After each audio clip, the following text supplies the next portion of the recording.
40% by 2030.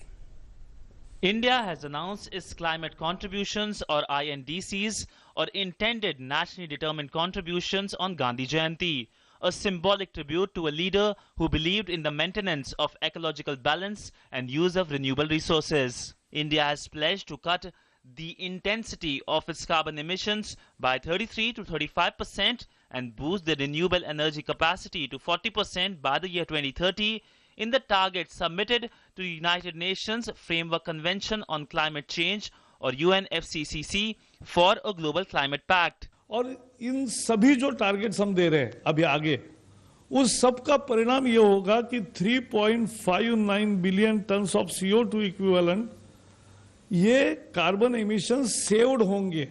Bharat का contribution क्या है दुनिया पूछेगी, 350 करोड़ टनों से ज्यादा हम कार्बन उत्सर्जन को कम करेंगे, यही भारत की एक कंट्रीब्यूशन है।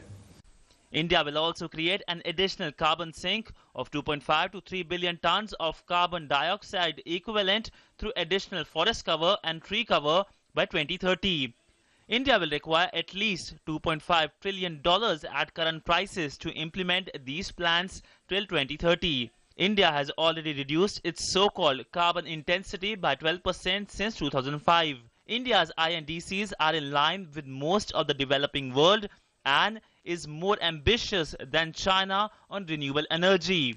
Each of the 192 countries are expected to submit their climate contributions ahead of the climate change conference in Paris. Well, New Delhi has announced its climate contributions. It's now in the league of more than 55 countries, including the US and China, who have already announced their climate contributions.